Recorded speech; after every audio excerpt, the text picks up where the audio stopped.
మా కుటుంబంలో ఎలా ఉంటుందంటే రాయలసీమ ప్రాంతంలో క్రైస్తవులు కిందే కూర్చోవాలి, కుర్చీల్లో కూర్చోకూడదు. ఒక గ్లాసు మనం తాగే గ్లాసు వాళ్ళకి ఇవ్వకూడదు. వ్యాన్ వేసుకుని వచ్చారు, సినిమాల్లో చూపించినట్టుగా కింద పడేసి ఒక పిచ్చి కుక్కను కొట్టినట్టుగా కొడుతున్నాడు. ఆ సెంటర్లో అందరూ కూడా అడ్డుపడాలని చుట్టూ గుంపు కూడారు, కానీ ఎవరి వల్ల కాలేదు ఆయనను ఆపటం. రోడ్డు పక్కన డ్రైనేజీ ఉంటే నా తల నిరికించేసి గొంతు మీద కాలేసి తొక్కి, మరి నా గాజులు పగిలి రక్తం కారిపోతుంది, ఒంటి నిండా దెబ్బలు. నిన్న మొన్నటి దాకా రోగిష్టిది, అనాథ, కట్నం రాలేదు, ఇప్పుడు ఈ దేవుని తెచ్చి ఇంట్లో పెట్టింది. ఒకటే అడిగా, మా ఇంట్లో అందరూ అయ్యప్ప మాలలు వేసుకునేవారు, గురుస్వాములు, మేనమామలు కానీ నాన్నగారు కూడా గురుస్వామి. ఎవరూ తిరగని ఒక ప్రాంతంలోకి తీసుకెళ్ళి విజయవాడ బస్ స్టాండ్లో అమ్మూలో తీసుకెళ్ళి మరి అనాథ శవం, ఎందుకంటే ఎవరు రాలేదు అప్పటికి. ఆయన బ్రతికున్నప్పుడే ఆయన దగ్గర దుర్వాసన వస్తుంది. ఏ పూజలన్నా ముందు నేనే. రేపు పండగ అంటే రోజు నిద్రపోయేదాన్ని కాదు. పందిర్లు కడతా, పందిరి దగ్గర హడావుడి మొత్తం నేనే. నాకు ఒకటి అర్థమైంది ఏంటంటే, నేను పూజించిన వాటికి బ్రతికించటం చేత కాదు, మరి కనీసం నన్ను చంపనన్న ఎలా చచ్చిపోవాలో నాకు అర్థం కావట్లేదు. ఆ వయసు చంపనన్న చంపండి చావు కోసం మొక్కుకుంటున్న సందర్భం అది.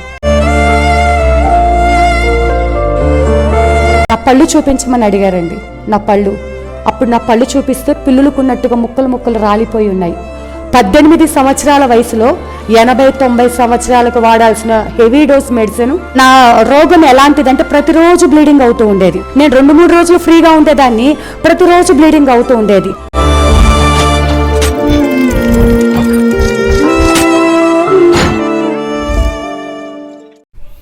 Praise the Lord. నేను మీ తమ్ముడు జోషిని మరి యొక్క సాక్ష్యంతో మీ ముందుకు రావడానికి దేవుడు ఎంతగానో కృప చూపించాడు. అందుకే దేవునికి వేలాది స్తుతి స్తోత్రములు. ఇప్పుడు ఏలూరు నుంచి విజయవాడ రావడం జరిగిందన్నమాట. అచ్చెన్నారెడ్డి గారంటే బయట ప్రపంచానికి ఎవరికి తెలియదు. అచ్చెన్నారెడ్డి గారంటే ఒక ఉన్నతమైన స్థితి.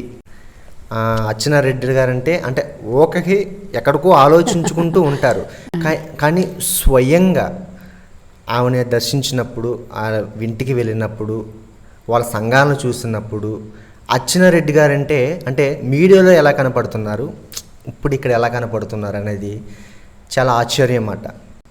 అచ్చెన్నారెడ్డి గారి సాక్ష్యం రాయలసీమలో ఒక నంద్యాల జిల్లాలో అచ్చెన్నారెడ్డి గారు ఉండేవారు. ఆ అమ్మగారి సాక్ష్యం తప్పుకోకుండా మొదటి నుంచి చివరి వరకు చూడండి.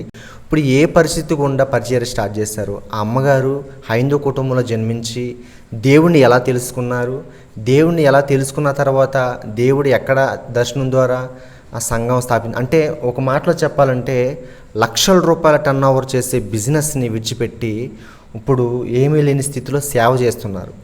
కానీ చెప్పాను కదా, అచ్చెన్నారెడ్డి గారంటే ఒకలాగా ఆలోచించుకుంటూ ఉంటారు. అంటే మీడియాలో ఇప్పుడు నేను కనపడుతున్నాను, బ్రదర్ జోషి అంటే ఒకలాగా మీరు ఆలోచించుకుంటారు, కానీ స్వయంగా చూస్తేనే ఏదైనా అర్థమైద్ది. ఈ అమ్మగారి సాక్ష్యం తప్పకుండా మొదటి నుంచి చివరి వరకు చూడండి. అలాగే ఇప్పుడు ఇక్కడ చేస్తున్న పరిచర్య నిజంగా ఏంటంటే భారమైన పరిచర్య అండి.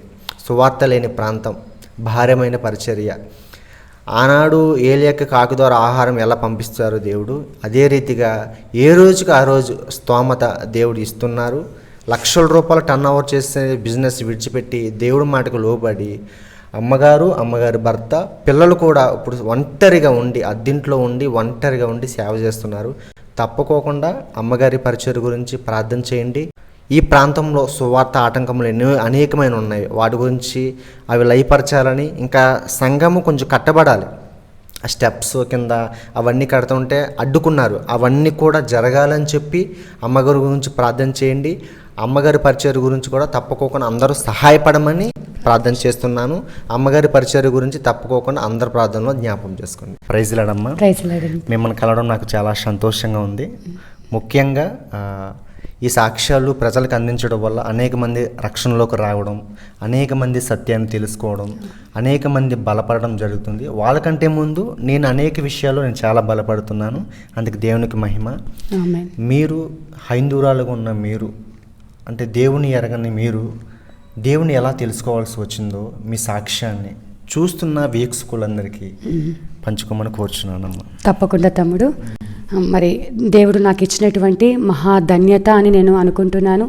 మరి ఎన్నో రోజులుగా తమ్ముడు జోషి యొక్క ఛానల్లో ఉన్నటువంటి అనేక సాక్ష్యములను నేను వింటూ ఉన్నాను. నేను కూడా అనుకున్నాను నా సాక్ష్యమును తప్పకుండా తమ్ముడు ఛానల్లో ఇవ్వాలి అని నేను కూడా ఆశపడి ఉన్నాను. అదేవిధంగా ప్రార్థనాపూర్వకంగా సిద్ధపడి ఉన్నాను. అయితే మరి నా సాక్ష్యం ఏంటి అంటే, మరి చిన్నతనంలోనే నాకు అక్క, అన్నయ్య, మరి మా నాన్నగారు నాకు ఆటోనగర్లో, ఇక్కడే విజయవాడ ఆటోనగర్లో లారీ మెకానిక్ షెడ్లో సొంతం కలిగి పనిచేస్తూ ఉండేవారు. చాలా ఉన్నతమైన ధనిక కుటుంబం, ఎలాంటి ఇబ్బందులు కానీ ఏమీ లేవు. అయితే నాన్నగారికి సంపాదన ఎక్కువైపోయి త్రాగుడికి బాగా బానిసైపోయాడు. ఆ విధం చేత త్రాగి ప్రతిరోజు ఇంటికి వచ్చి గొడవ పడటం, అమ్మతో గొడవ పడటం వలన అమ్మ విసిగిపోయి ఒకానొక సమయంలో నాన్నని బెదిరిద్దామని కిరసనాయిలు పోసుకున్నారు. కానీ బెదిరిద్దామని పోసుకున్నటువంటి కిరసనాయిలు అనుకోకుండా కోపం ఎక్కువైపోవటం చేత మరి అలా ఇంటి వెనక్కి వెళ్ళి అలా అగ్గిపుల్ల గీసింది. మరి అప్పటిదాకా నాని వాళ్ళిద్దరి మధ్య వాగ్వాదం జరిగింది. అలా కోపం మీద ఇంటి వెనక్కి వెళ్ళి అలా అగ్గిపుల్ల గీయంగానే ఒక బాంబు పేలినట్టుగా ఇంటి వెనకున్న కొబ్బరి చెట్టు అంత ఎత్తు అమ్మ ఎగిరి కింద పడి మంటల్లో కాలిపోతూ ఉంది. అది చూసిన మా నాన్నగారికి అప్పటిదాకా చావు అన్నటువంటి వ్యక్తికి తాగిన మత్తు వదిలిపోయి అమ్మని వెళ్ళి గట్టిగా అలా వాటేసుకోవటము. అమ్మ అయితే పూర్తిగా కాలిపోయింది, నాన్న అయితే శరీరం అంతా కాళ్ళు చేతులు కాలిపోయాయి. మరి మా నాన్నగారిది మచిలీపట్నం దగ్గరలో, ఆయన వెంటనే పారిపోయి వెళ్ళిపోయాడు. అమ్మని విజయవాడ గవర్నమెంట్ హాస్పిటల్లో జాయిన్ చేయించారు. మరి ఆ రాత్రంతా, శనివారం నైట్ జరిగింది, రాత్రంతా ట్రీట్మెంటు. పోలీసు వాళ్ళు వాంగ్మూలం తీసుకున్నారు. ఏమ్మా ఎలా జరిగింది అంటే, నాకు నా భర్త వల్ల ఇటువంటి ఇబ్బంది లేదండి, వంట చేస్తుంటే నా చీర నిప్పంటుకుంది అని చెప్పింది. అంటే అమ్మగారు నాన్నగారు గురించి మంచిగానే చెప్పారు. ఇక్కడ మనం అర్థం చేసుకోవాల్సిన విషయం ఏంటంటే, అమ్మా నాన్నకి ఒకరి మీద ఒకరికి చాలా ప్రేమ. అమ్మ మంటల్లో కాలిపోతుంటే నాన్నెళ్ళి వాటేసుకున్నారు, ఆయనకి ఏదో అవుతుంది అనుకోలేదు. అమ్మ చనిపోతూ కూడా ఆయనకి ఏది కాకూడదని ఆమె ఆశించింది. అందుచేత కానీ ఆ కుటుంబాన్ని విచ్ఛిన్నం చేసింది ఏంటంటే త్రాగుడు అనే వ్యసనం. సాతాను కుటుంబాన్ని పతనం చేసింది. ఆ రీతిగా అమ్మ ఉదయం 9 గంటలకంతా చనిపోయింది. ఇంకా మేము చిన్నపిల్లలం. ఆ సమయంలో మాకు చిన్నప్పటి నుంచి అమ్మమ్మ, తాతయ్య, నాయనమ్మ, తాతయ్య ఎవరు పెద్దవాళ్ళు లేరు. చాలామంది బంధువులు ఉన్నారు, కార్యక్రమానికి వచ్చారు, వెళ్ళిపోయారు. ఇంకా అలాంటి సమయంలో మమ్మల్ని పెంచుకోవడానికి మా మేనమామలు ముందుకు వచ్చారు. అమ్మకి అన్నయ్య, తమ్ముడు 2 ఉన్నారు. మమ్మల్ని పంచుకున్నారు. అక్క పెద్ద మామయ్య, నేను చిన్న మామయ్య దగ్గర ఉంటానని, అన్నయ్య మగ పిల్లవాడు అక్కడే ఇక్కడ ఉంటాడు అని. అప్పుడు మీ సుమారు వయసు ఎంత ఉంటుంది? 4 సంవత్సరాలు. 4 సంవత్సరాలు. కొంచెం ఊహ తెలుసు. ఊహ తెలుసు, ఇలా జరుగుతున్న కొన్ని గుర్తున్న సిచ్యువేషన్స్. మరి అన్నయ్య అటు వెళ్ళిపోతున్నప్పుడు, మీరు ఇటు వెళ్ళిపోతున్నప్పుడు, ఏం అమ్మ ఒక పక్కన దూరం అయిపోయింది, తండ్రి లేరు అన్నప్పుడు మీకు ఏమనిపించలేదమ్మా? చాలా బాధ, వేదన. అంటే అసలు అన్నయ్య, అమ్మ అందరూ ఒక్కటేసారి కళ్ళకు కనపడటం మానేశారు. నాన్న వెళ్ళిపోయారు. నాన్న ఉండేవారు, నాన్నతో బాగా ఎఫెక్షన్ ఉండేది. నాన్న కనపడకుండా వెళ్ళిపోయారు. వీళ్ళెవ్వరు కూడా అమ్మ కంటే ఎక్కువ అనిపించలేదు. ఎందుకంటే అప్పుడు ఇంకా పాలు తాగుతున్నాను. మరి అక్క ఇలా అందరూ కూడా ఒక్కసారిగా దూరం అయిపోయారు. కలుసుకుంటున్నాము, అయినా ఆకలేస్తుంది అని చెప్పే సందర్భము లేదు. లేకపోతే రాత్రిపూట నిదట్లో అమ్మ కావాలని మా అక్క చేతిని పట్టుకొని, ఆ చేతిని ఇలా పట్టుకొని ఏడ్చుకుంటూ, చేతిని రుద్దుకుంటూ అలా ఎప్పటో ఏడ్చి నిదట్లోకి వెళ్ళిపోయేదాన్ని. ఇంతకాలం అక్కని నన్ను ఒక చోట పెట్టారు. ఇలా జరుగుతున్న సమయము, ఇంకా సంవత్సర కాలం తర్వాత నాన్నకి గాయాలన్నీ మానిపోయాయి. ఎప్పుడన్నా వచ్చి చూడటానికి వచ్చేవారు. వచ్చినా కూడా విపరీతంగా తాగే వచ్చేవారు. అయితే ఇలా ఉన్న సమయంలో మేము హైందవ కుటుంబం కాబట్టి మా ఇంట్లో అందరూ అయ్యప్ప మాలలు వేసుకునేవారు, గురుస్వాములు. మేనమామలు కానీ నాన్నగారు కూడా గురుస్వామి. అట్లా నాన్నకు ఒక ఆలోచన కలిగింది. ఏమనంటే, మాల వేసుకుంటే మందు మానేస్తాను, నా పిల్లల్ని తీసుకొని ఒక ఇల్లు తీసుకొని, ఆల్రెడీ ఇల్లు తీసుకున్నారు, మా సామానాన్ని షిఫ్ట్ చేశారు, ఆ ఇంట్లో మమ్మల్ని పెట్టాలి అనుకున్నారు. మాల వేసుకున్నారు. ఆ మాల వేసుకున్న కొద్ది రోజులకే నాన్నకి బుగ్గ మీద చిన్న పొక్కులాగా వచ్చింది. ఆ పొక్కు వేడి చేసిందేమో అనుకొని హాస్పిటల్కి తిరిగారు, తగ్గలేదు. డౌట్ వచ్చి టెస్టులన్నీ చేపిస్తే తెలిసింది ఏంటంటే, అది వేడి చేసి వచ్చింది కాదు, క్యాన్సరు. అది కూడా చాలా లాస్ట్ స్టేజ్లో ఉంది. గుంటూరు లేదా పుట్టపర్తిలో కీమోథెరపీ ఇస్తారు, వెంటనే వెళ్ళిపోవాలని చెప్పారు. అప్పుడు నాన్న వదిలేసి మాల తీసివేసి పుట్టపర్తికి వెళ్ళిపోయారు. వెళ్ళిపోయి కొన్ని నెలలు రాలేదు. వెళ్ళేటప్పుడు నాన్న బాగానే వెళ్ళారు, కొంచెం వాపు ఉంది అంత జస్ట్. కానీ తిరిగి వచ్చేటప్పటికి నాన్నకు బుగ్గలేదు. ఎలా వచ్చారంటే, మొత్తం బుగ్గంతా తినేసింది ఆ క్యాన్సర్ పుండు.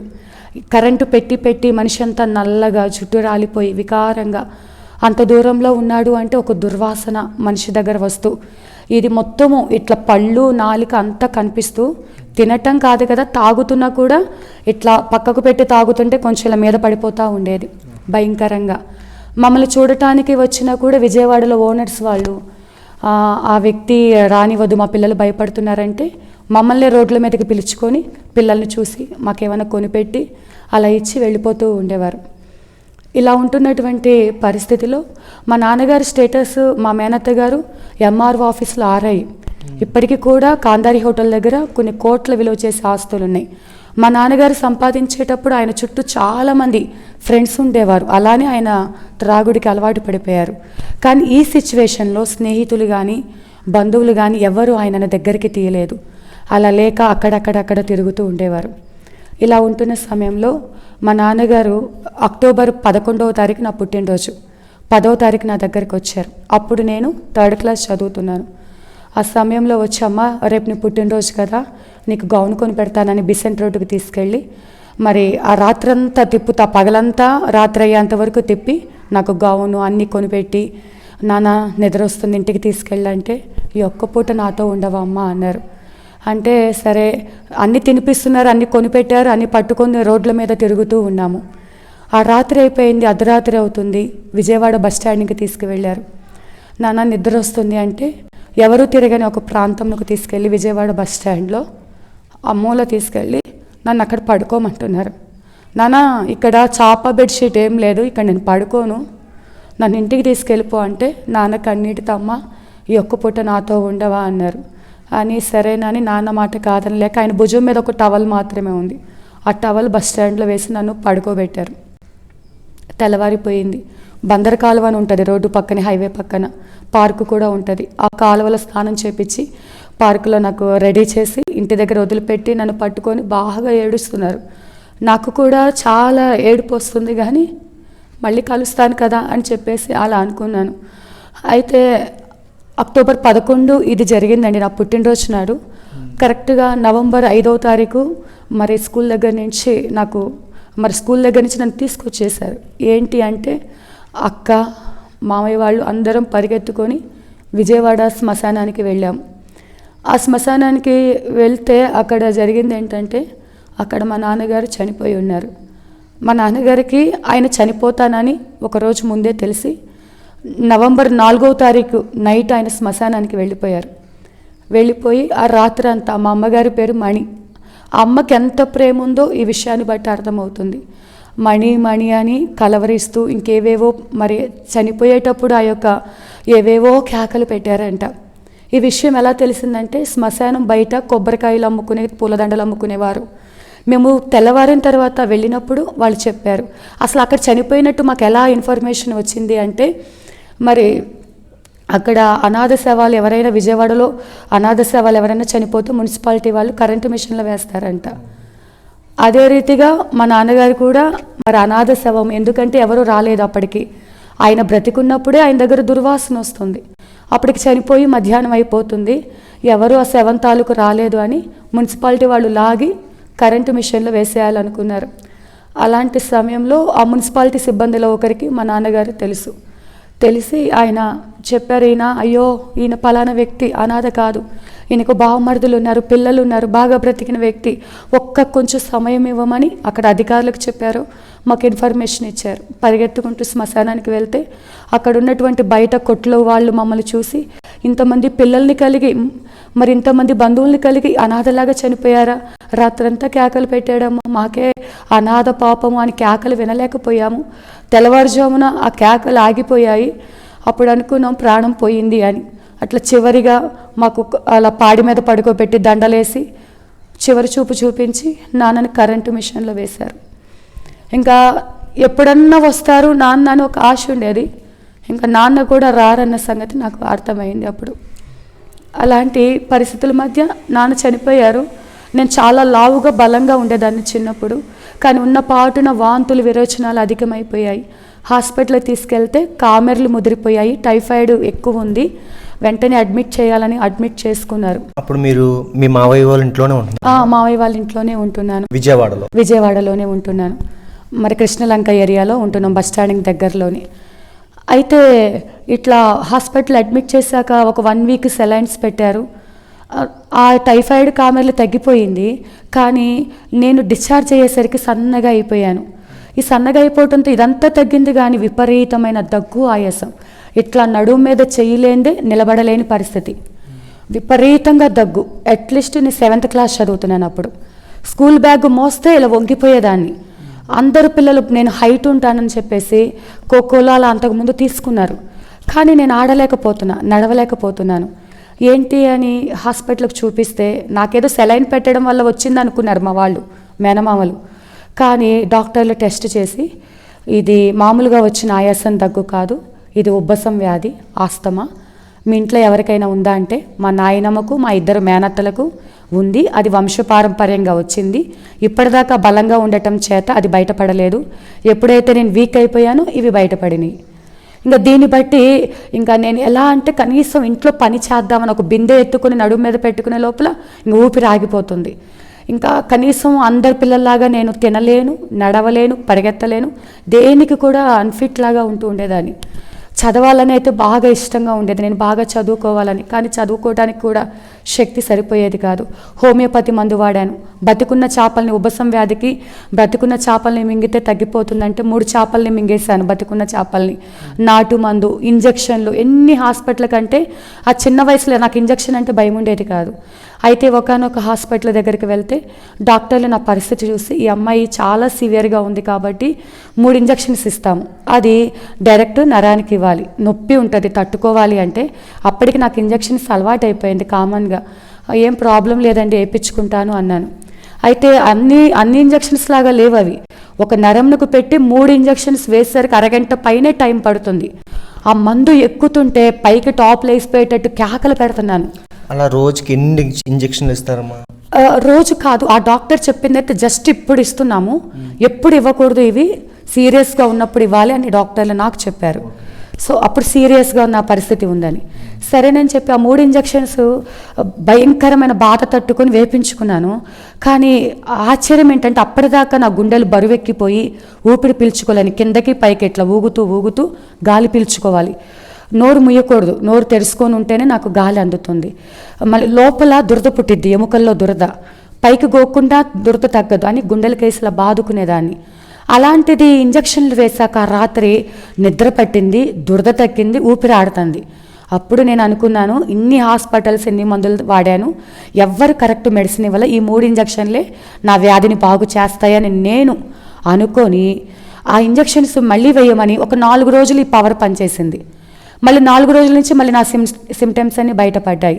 ఆ డాక్టర్ దగ్గరికి వెళ్ళి నాకు ఇంజక్షన్స్ వేయమంటే, ఇవి పవర్ఫుల్ ఇంజక్షన్స్ వేయకూడదు, నువ్వు పెద్దోళ్ళని పిలుచుకొని రావాలి అని అరిచి పంపించేశారు. ఈ ఒక్కసారికి వేయండి, నేను తట్టుకోలేకపోతున్నానంటే ఈ ఒక్కసారికి వేస్తున్నాము, మాటికి ఇంజక్షన్స్ అడగొద్దని చెప్పేసి వేయకూడదని చెప్పారు. ఆ ఒక్కసారికి వేపించుకొని ఆ పడేసిన పెట్టెలు తెచ్చుకొని ఆ ఇంజక్షన్స్ నేను నోట్ చేసుకొని నెక్స్ట్ టైము ఇలా కరెక్ట్గా 4 రోజులకి నాకు మళ్ళీ తేడా స్టార్ట్ అవుతూ ఉంటుంది. వారానికి ఒకసారి. ఈ డాక్టర్ వేరు కదా, ఇంకొక డాక్టర్ కావాలంటే వాళ్ళకి ఏదైనా హెల్ప్ చేసి, వాళ్ళకి ఏదైనా పని చేసి పెట్టి, ఆర్ఎంపీ డాక్టర్, కాంపౌండర్, ఎవరైతే ఇంజక్షన్స్ వేయగలరో, పెద్దోళ్ళని పిలుచుకురా అంటే అమ్మ నాన్న లేరండి అని జాలిగా చెప్పగానే సరే ఈసారికి వేస్తున్నామని అందరూ వేసేసేవాళ్ళు నాకు ఇంజక్షన్స్. ఇంట్లో తెలియకుండా, పెద్దవాళ్ళకి తెలియకుండా నేను ఇంజక్షన్స్కి చాలా కాస్ట్ కూడా తక్కువే ఉండేవి. నాకు ఇచ్చిన అమౌంట్ దాచిపెట్టుకుని ఇంజక్షన్లు కొనుక్కునేదాన్ని నేను. ఈ విధంగా ఉండేది. అయితే మేనమామల దగ్గర పెరుగుతూ ఉన్నాను, ఆ మావయ్య దగ్గరికి ఈ మావయ్య దగ్గరికి మార్చి తిరుగుతూ ఉన్నాను. అయితే నేను అనుకుంటూ ఉండేదాన్ని, ఈ విధంగా ఉండేటప్పుడు 7th క్లాస్లో మా అక్కకు పెళ్లి చేసి నంద్యాల ఇచ్చారు. మాకు రాయలసీమ ప్రాంతం అలా తెలుసు. అక్కకు పెళ్లి చేసి ఇచ్చారు. మా దగ్గర అమ్మ నాన్న బ్రతికున్నప్పుడు పని చేసేవాడు. ఆయనే ఇష్టపడి అక్కని కట్నమేమొద్దు అనుకొని అక్కని చేసుకొని వెళ్ళారు. 3 ఏళ్ళు తిరిగి పెళ్లి చేసుకున్నాడు. నన్ను ఎత్తుకొని తిప్పినటువంటి వ్యక్తి మా దగ్గర పని చేశాడు. చిన్నప్పటి నుంచి ఆయనకి నేను అన్నయ్య తెలుసు.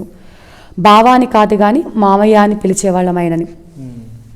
అయితే సెలవులకి ఎప్పుడైనా వెళ్తూ ఉన్నప్పుడు నన్ను అక్క బావ చాలా బాగా చూసుకునేవాళ్ళు.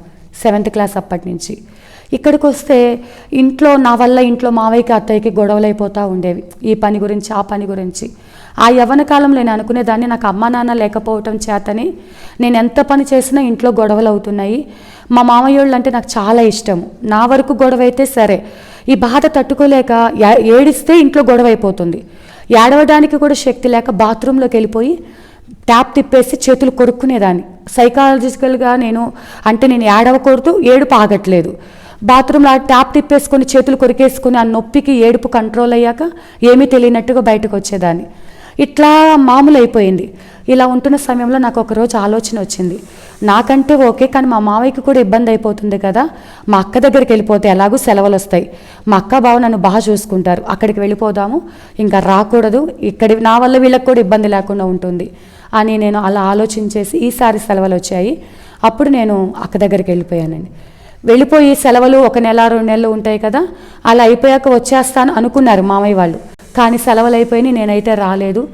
మరి ఫోన్లు చేస్తున్నారు రమ్మని చెప్పి, కానీ నేనైతే రావడానికి ఇష్టపడలేదు. ఇలా ఉన్నప్పుడు వాళ్ళు, మా అక్క చెప్పింది, వాళ్ళు ఉంటారు ఇక్కడ, చదువుకుంటుందిలే మామయ్య, ఇక్కడ మేము చూసుకుంటాము, వదిలేసేయండి, మేము బాగా చూసుకుంటామని చెప్పింది. ఇంకా అలాంటి సమయంలో నేను చదువుకుంటూ ప్రైవేట్ స్కూల్లో జాబ్ చేస్తూ ట్యూషన్ చెప్పుకుంటూ ఒక 1 year పాటు చాలా హ్యాపీగా ఉన్నా. ఇప్పుడు నాకు ఫ్రీడమ్ దొరికింది. చిన్నప్పటి నుంచి భయపడుతూ ఉన్నాను. ఇప్పుడు మా అక్క, మా మామయ్య వీళ్ళు కదా, నన్ను ఎవరు ఏమి అనరు, స్వేచ్ఛగా ఉండొచ్చు అనే ఫీలింగ్లో 1 సంవత్సర కాలం పాటు ఉన్నాను. ఈ క్రమంలో నేను ఎంత విగ్రహారాధన అంటే, మా మేనమామలకు లారీలు ఉండేవి. ఆ లారీలలో షిరిడీకి తిరుపతికి ఫ్రీగా తీసుకెళ్తూ ఉండేవారు. వాళ్ళ చూసి భక్తి నేను ఇంకా ఎక్కువ, పెద్ద జడని అలా యవనస్తురాలు గుండు చేపించేసుకోవటము. కార్తీక మాసాల్లో ఉపవాసం ఉంటారు మామూలుగా, చన్నీటి స్నానాలు చేసి. ఉబసం వ్యాధి ఉన్నోళ్ళు చన్నీటి స్నానాలు చేయకూడదు, కానీ నేను చన్నీటి స్నానాలు చేసేసి ఏ పూజలన్నా ముందు నేనే. రేపు పండగంటే రోజు నిద్రపోయేదాన్ని కాదు. పందిర్లు కడతా, పందిరి దగ్గర హడావుడి మొత్తం నేనే. ఆ పువ్వులు ఎన్ని కిలోల పువ్వులైనా కట్టడం, అక్కడ అలంకరించడం, 9 రోజులు కానీ 11 రోజులు కానీ అంతా అలా చేస్తూ ఉండేదాన్ని. మా మేనమావల కంటే ఎక్కువ భక్తి నేను చేయాలనుకొని ఇంకా నా పిచ్చి అనమాట. సోమవారం ఒకరైతే మా అమ్మగారు కూడా అలాగే పాలరాతి శివలింగం ఉండేది, ఆమె ఆ యొక్క ఇత్తడి పళ్ళెంలో పెట్టి ఆవు పాలతో అభిషేకం చేసేది అమ్మ. వీళ్ళందరిది నా కళ్ళల్లో ఉంది. వీళ్ళకంటే నేను ఎక్కువ భక్తి చేయాలని నా వయసుకు మించి, నా శక్తికి మించి పూజలు చేస్తూ ఉండేదాన్ని. ఇలా ఉంటున్న క్రమంలో మా బావ మనసులో ఒక తప్పుడు ఆలోచన వచ్చింది. అది ఏంటి అంటే, నన్ను కూడా ఆయన పెళ్లి చేసుకోవాలని. ఆయన చిన్నప్పటి నుంచి ఎత్తుకొని పెంచినటువంటి వ్యక్తి. ఆ ఉద్దేశం చేత నాకు ఎన్ని సంబంధాలు వచ్చినా, ఇటు నుంచి మేనమామలు ఫోన్ చేస్తున్నారు. మరి ఇప్పుడు నన్ను పెళ్లి చేసుకున్నటువంటి నా భర్త శివరామరెడ్డి గారు వాళ్ళ ఇంట్లో అక్క వాళ్ళు రెంట్కి ఉండేవారు.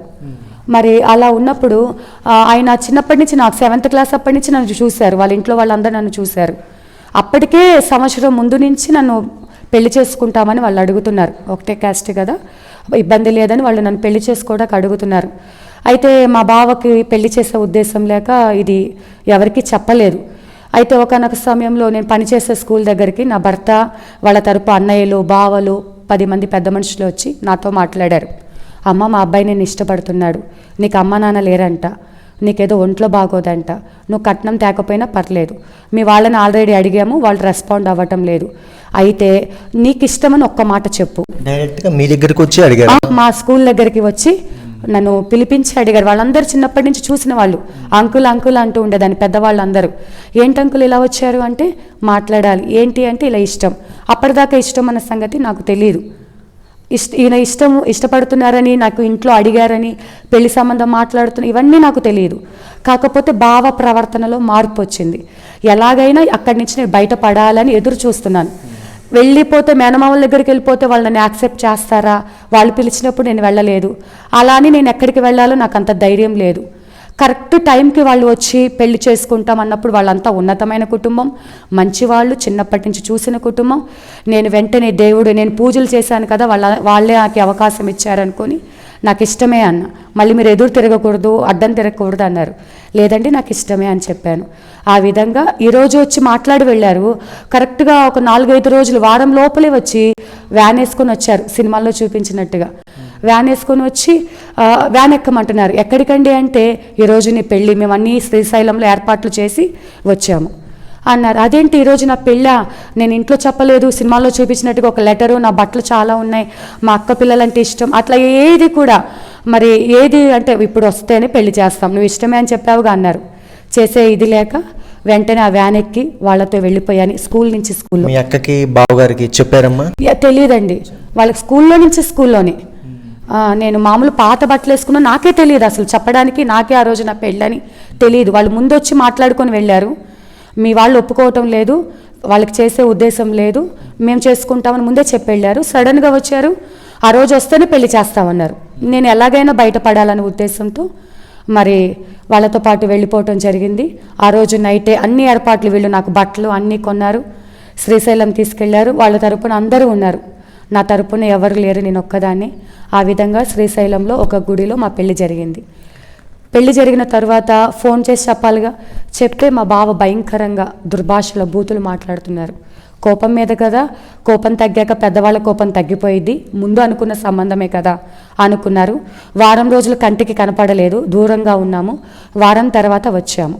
ఇక్కడ మా సొంత అక్కింటికి మా ఇప్పుడు పెళ్లి చేసుకున్న నా భర్త ఇంటికి 2-3 కిలోమీటర్ల డిస్టెన్స్.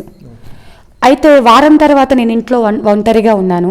మా అక్క వచ్చింది. మా అక్క వచ్చి, ఇలా పెళ్లి చేసుకున్నావని మామయ్య వాళ్ళకి ఫోన్ చేసి చెప్పు, నన్ను తిడుతున్నారు, నువ్వే పంపించేశావు, నీ వల్ల ఇలా జరిగింది అని. అక్క నువ్వు బాధపడ మాకు, ఈ సంగతులు ఏవి అక్కకి తెలియదు. నా ఉద్దేశం అక్కకి తెలిస్తే అక్కకి గొడవలు అయిపోతాయి, మళ్ళీ వాళ్ళిద్దరి మధ్య గొడవలు అవుతాయని నేను పడుతున్న స్ట్రగుల్ ఏది కూడా నేను అక్కకి చెప్పలేదండి. అక్కకి ఇదంతా తెలియదు. అక్క నేను చెప్తాను, నువ్వు బాధపడొద్దు అన్నాను. అప్పట్లో సెల్ ఫోన్స్ అందరి దగ్గర లేవు, ఎస్టీడీ బూత్ దగ్గరికి వెళ్ళాలి. అక్కతో పాటు సెంటర్కి వెళ్ళిపోయా, ఫోన్ మాట్లాడాలి ఎస్టీడీ బూత్ దగ్గరికి. 4 రోడ్ల మధ్య మా బావ దాక్కొని ఉన్నాడు. చాలా హైట్ వెయిట్ ఉన్నటువంటి వ్యక్తి నన్ను చూడగానే కింద పడేసి ఒక పిచ్చి కుక్కను కొట్టినట్టుగా కొడుతున్నాడు. ఆ సెంటర్లో అందరూ కూడా అడ్డుపడాలని చుట్టూ గుంపు కూడారు, కానీ ఎవరి వల్ల కాలేదు ఆయనను ఆపటము. రోడ్డు పక్కన డ్రైనేజీ ఉంటే నా తల నిరికించేసి గొంతు మీద కాలేసి తొక్కి, మరి నా గాజులు పగిలి రక్తం కారిపోతుంది, ఒంటి నిండా దెబ్బలు. ఆయన కోపం తగ్గి ఆయన మత్తు వదిలేదాకా కొట్టి అలా పడేసి వదిలేసి వెళ్ళిపోయారు. అప్పుడు మీ హస్బెండ్ కానీ వాళ్ళ తరపున కానీ ఎవ్వరు లేరు, ఇంట్లో ఒంటరిగా ఉన్నాను. అక్క కదా అని వెళ్ళిపోయాను నేను, ఎవరు లేనటువంటి పరిస్థితి. అయితే ఇక్కడ దెబ్బలు కొడుతున్నారంట అన్న సంగతి ఇంటికి తెలిసింది. వాళ్ళు వచ్చేసరికి నేను రోడ్డు మీద కొట్టి అలా పడేసి వెళ్ళిపోయారు వాళ్ళు. ఆ సమయంలో అలా కొట్టి పడేసినటువంటి సమయంలో మా వాళ్ళు వచ్చి, మా భర్తకి 2 అన్నయ్యలు, మొత్తం 3 అన్నదమ్ములు, ఒక ఆడబిడ్డ. అయితే వాళ్ళు రౌడీలకి డబ్బులు ఇప్పించి రౌడీలను తీసుకెళ్ళి మా అక్క వాళ్ళ ఇంటి మీదకి గొడవకి వెళ్ళి సామానాన్ని పగలగొట్టి మా బావను కొట్టబోతే మా అక్క అడ్డొచ్చింది. మా అక్క తలకి ఆ దెబ్బ పడి తల పగిలింది. మా అక్కని తీసుకెళ్ళి కేసు పెట్టించారు, ఇటు నన్ను తీసుకెళ్ళి కేసు పెట్టించారు. అక్క తల బాగా గాయమైపోయింది, నా దెబ్బలు అయితే కనపడట్లేదు, లోపల దెబ్బలు అనమాట. పోలీస్ స్టేషన్కి వెళ్తే ఎస్ఐ గారు, సిఐ గారు, చుట్టూ పోలీసు వాళ్ళందరూ కూడా వింతగా చూస్తున్నారు. ఏంటి కేసు, ఈ అమ్మాయి ఇలా వెళ్ళిపోయి పెళ్లి చేసుకొని అక్కాబావను కొట్టించిందంట, అందుకే కేసు, మళ్ళీ ఇలా కేసు జరిగిందని అందరూ నన్ను చూసి ఎగతాళిగా చూస్తూ ఉన్నారు. ఒక యవ్వనస్తురాలని, ఆడపిల్లని, అప్పటిదాకా మా మేనమామలు పెంచిన ఇదేంటంటే ఆడపిల్ల బయటకు రాకూడదు అని ఆ విధంగా పెంచారండి. కానీ అంతమంది పోలీసు వాళ్ళ మధ్య సరే కనీసం అక్కగా నేను బాధ చెప్పుకున్నా, అక్క అసలు ఇది ఎందుకు జరిగింది ఇలా చెప్పుకున్నామంటే, అక్క అనవసరంగా నేను ఇంట్లో పెట్టుకున్నందుకు మాకు ఇదంతా జరిగిందని అక్క నా మొక్క మీద ఉమ్మి వేసి అసహించుకుని నేను చెప్పలేదండి. అసలు అంత దూరంలో ఉంది, అక్కకి అసలు ఈ విషయం తెలియదు, నీ వల్లనే ఇదంతా జరిగిందని. అక్క ముందే గాయాలు తగిలి ఉన్నాయి, ఆయనను కూడా కొట్టి ఉన్నారు, ఇంట్లో సామాన్ అంతా పగల కొట్టారు. అక్కకి ఆ సైడ్ నుంచి తను ఆలోచించేది కరెక్ట్గానే అనిపిస్తుంది. ఇలా ఉంటున్న సమయంలో కేసు బుక్ అయిపోయాయి, నన్ను తీసుకెళ్ళి మంచాన పడుకోబెట్టారండి. ఆ రోజు మంచం ఎక్కిన నేను తిరిగి దిగలేదు. ఎలా అంటే ఆ గాయాలు లోపల ఉన్న గాయాల చేత కనీసం ఉమ్మి కూడా మింగలేని పరిస్థితి. ఆ గొంతు మీద కాలేసి తొక్కేయటం చేత బాత్రూమ్కి కూడా వెళ్ళలేకపోతున్నాను. నా భర్త అట్లా తీసుకుని వెళ్తున్నారు, మా అత్తయ్య గారు నాకు స్నానం చేపిస్తున్నారు. మంచం మీద పడుకోబెడితే ఇట్లాగే నోరు ఎల్లబెట్టి పైకి ఇలా పడుకోబెట్టి నోరు ఇలా మొత్తం తెరుచుంటేనే నాకు ఊపిరాడుతుంది. అప్పటిదాకా వేసిన 3 ఇంజక్షన్స్ పనిచేయటం మానేశాయి. ఇంజక్షన్స్ వేయించుకుంటున్న ఆ హాస్పిటల్కి ఎక్కడికి తిరిగినా నాకు ఊపిరి అందటం కష్టమైపోయింది. ఏమి తినలేను, తింటే వామిటింగ్ అయిపోతుంది.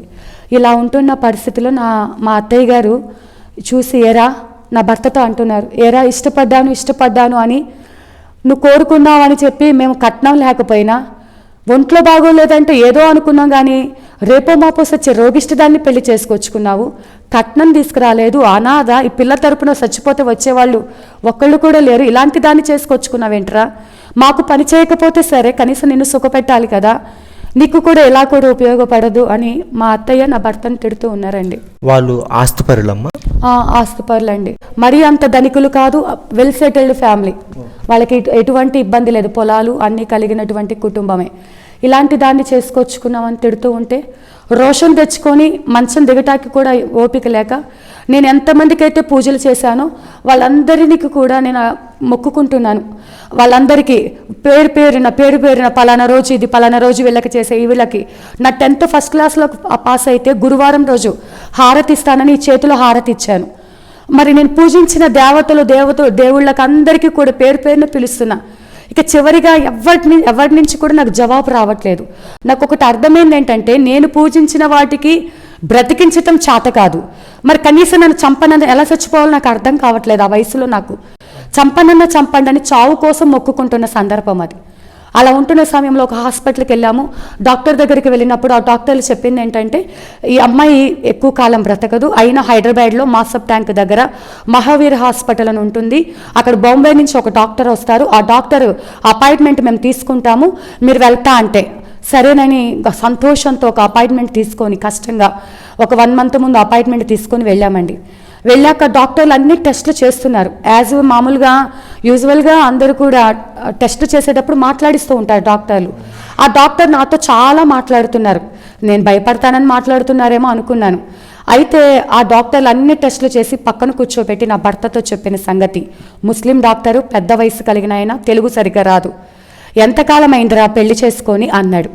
అంటే 3 నెలలు అయింది అప్పటికి మా పెళ్ళై కేవలం. ఏంట్రా ఇలాంటి దాన్ని పెళ్లి చేసుకున్నావు అన్నాడు. ఆయన షాకింగ్, అంటే వచ్చిరాని తెలుగులో ఆయన అంటే విన్నా నేను షాక్ అయిపోయి, ఆయన ఏంటండి చాలా యాక్టివ్గా ఉంటుంది, స్కూల్లో టీచరు, ట్యూషన్ చెప్తుంది, అసలు అప్పటిదాకా నేను నాలో జబ్బు ఉన్న సంగతి ఎవరికి తెలియదు, అంత యాక్టివ్గా ఉండేదాన్ని స్కూల్లో కానీ ఇంటి దగ్గర కానీ, అలా ఉంటున్న బాగుండేదండి. ఈ మధ్య దెబ్బలు తగిలాయి, అప్పటి నుంచి ఇలా అయిపోయింది. అంటే దెబ్బల వలన కాదు, నా పళ్ళు చూపించమని అడిగారండి. నా పళ్ళు, అప్పుడు నా పళ్ళు చూపిస్తే పిల్లులుకున్నట్టుగా ముక్కలు రాలిపోయి ఉన్నాయి. ఇప్పుడు నాకున్న పళ్ళు పెట్టుడు పళ్ళు అన్నీ, పైన కూడా ఇంకా ముక్కలు ఉంటాయి, మీరు గమనించినట్టయితే ముక్కలు ఉంటాయి. ఇలా మొత్తము కూడా ముక్కలు అయిపోయి ఉన్నాయి. పళ్ళు చూసావంటే అవునండి ఎప్పుడు అంతగా గమనించలేదు. అంటే ఈ అమ్మాయి పళ్ళు ఎలాగైతే రాలిపోయి ఉంటున్నాయో లోపల ఎముకలు మొత్తం కూడా రాలిపోయాయి, కాల్షియం మొత్తం అరిగిపోయింది, లివర్ డ్యామేజ్ అయిపోయింది, గర్భసంచి కుళ్ళిపోయింది, ఈ అమ్మాయి ఎంతో కాలం బ్రతకదు. నా భర్త ఏడుస్తూ ఎంత డబ్బైనా ఖర్చు పెడతామండి, ఆపరేషన్ ఏదైనా ట్రీట్మెంట్ చేయండి అని అడుగుతున్నారు. అయితే ఆ డాక్టర్ అంటున్నాడు, బాడీ రెస్పాండ్ అయితే మేము ఏదైనా ట్రీట్మెంట్ చేయగలం, అసలు బాడీ రెస్పాండ్ అవ్వటం లేదు. ఎందుకు ఇలా జరిగిందో తెలుసా, ఈ అమ్మాయి ఇంజక్షన్లు వాడుతున్నట్టు తెలుసా అంటే తెలుసండి, అవి లేకుండా అమ్మాయి బ్రతకలేదు, చిన్నప్పటి నుంచి వేపించుకుంటుంది అలవాటు. అవి ఇప్పుడు కరోనా టైంలో అందరికీ తెలిసింది, వాటిని స్టెరాయిడ్స్ అంటారు. ఆ స్టెరాయిడ్స్ నేను 7th క్లాస్ అప్పటి నుంచి నా యవనకాల వయసు వచ్చేంతవరకు వారంలో ఒక్కోసారి రేపు పండగ అంటే ఎక్కడ ఆయాసం వచ్చిద్దానని వారానికి 2 సార్లు పవర్ఫుల్ వేసుకునేదాన్ని. ఆ ఇంజక్షన్స్ వేస్తే మత్తుగా నిద్ర పట్టేది. చక్కగా ఆ మత్తుకు అలవాటు పడిపోయి ఆ ఇబ్బంది పడలేక ఆ ఇంజక్షన్స్ పని చేయటం మానేశాయి. డాక్టర్ చెప్పింది ఏంటంటే, అప్పుడు నా వయసు 18 సంవత్సరాలు. 18 సంవత్సరాల వయసులో 80-90 సంవత్సరాలకు వాడాల్సిన హెవీ డోస్ మెడిసిన్ నేను వాడేయటం చేత నా బాడీ రెస్పాండ్ అవ్వటం మానేసింది. మందులు ఏవి పని చేయట్లేదు. సో ఇంకా ఆపరేషన్లు చేసిన ఏది కూడా సెట్ కాదు. లాస్ట్ చూపు వెంటిలేటర్ మీద ఇలా ఐసీలో అలా పెడతారు, ఉంచుతా అంటే ఉంచండి, లేదు చిన్న వయసుగా అందరినీ చూసుకుంటూ ప్రాణం పోతుందంటే తీసుకెళ్ళిపోండి. ఎక్కువ రోజుల్లోనే వారమో 10 రోజులు, ఈ వారం 10 రోజులు కూడా ఒక గాజు బొమ్మలాగా అలా చూసుకుంటూ ఎదురుగా పెట్టుకొని చూసుకుంటూ ఉండాలి అని చెప్పి మందులు కూడా రాయకుండా వెనక్కి పంపించేశారండి. ఇప్పటికీ కూడా హాస్పిటల్ ఉంది, మరి ఆ డాక్టర్ గారు ఉన్నారో లేదో నాకు తెలియదు, కానీ మరి అప్పట్లో నా రిపోర్ట్స్ అన్నీ కూడా ఉన్నాయండి. అయితే ఆ టైంలో నన్ను విజయవాడకి, నాకున్నది మేనమామలు మాత్రమే, వారికి ఫోన్ చేసి చెప్తే వెంటనే వాళ్ళు గుంటూరులో, విజయవాడలో పెద్ద పెద్ద డాక్టర్స్ ఉన్నారు, వచ్చేసేయండి అన్నారు. ఫస్ట్ గుంటూరుకి వెళ్ళి అక్కడ అపాయింట్మెంట్ తీసుకున్నాం. సేమ్ యాజువల్గా అలాగే చెప్పారు. విజయవాడలో అదే చెప్పారు, అంతకంటే ఇంకా సివియర్గా చెప్పారు. ఇలా ఉంటున్న సమయంలో నన్ను అత్తయ్య వాళ్ళ మేనమామ వాళ్ళ ఇంటికి తీసుకెళ్ళి పడుకోబెట్టారు. మామూలుగా మా వాళ్ళ ఇల్లు ఎలా ఉంటుందంటే చుట్టూ మొత్తం ఫొటోస్, దండలు, ఒక గుడిలాగా ఉంటుంది. కానీ ఇంట్లో ఏవీ లేవు. ఇంకా ఇల్లు ఖాళీ చేశారేమో, సర్దుకోలేదేమో అనుకున్నాను. కానీ తెల్లవారుజామున నాకు ఒక పెద్ద ఏడుపు వినిపిస్తుంది. ఏంటి ఆ ఏడుపు అంటే, మా పెద్ద మావయ్య గారు నిలువుమోకాళ్ళు వేసి ఏసయ్యా ఏసయ్యా అని గట్టిగా ప్రార్థన చేస్తూ ఉన్నారు, ఏడుస్తూ. ఒకప్పుడు గురుస్వామి అన్నారు. గురుస్వాములు వాళ్ళ లారీలలో షిరిడికి, తిరుపతికి తీసుకెళ్ళినటువంటి వ్యక్తులు ఆశ్చర్యపోయా ఈయన నోట. ప్లస్ ఈయన సేవకుల్ని చూసినా, ఎవరినైనా చూసినా వాళ్ళని చూసి వీళ్ళు క్రైస్తవులు, సేవకులు బ్యాగులు వేసుకొని కానుకల కోసం తిరుగుతారు, ఈ స్త్రీలేమో భర్తలు బ్రతికుడగానే వెధవరాళ్ళలాగా తిరుగుతూ ఉంటారని తిట్టే వ్యక్తి. ఏంటి నేను చూసేది నిజమా కాదా? తెల్లవారిన తర్వాత వాళ్ళు చెప్పిన సాక్ష్యం ఏంటి అంటే, నేను అక్క వాళ్ళ ఇంటికి వెళ్ళిపోయాక వాళ్ళకున్న లారీలు యాక్సిడెంట్ అయిపోయి అప్పుల పాలైపోయారు. ఫైనాన్స్ వాళ్ళు లారీలు తీసుకెళ్ళిపోయారు.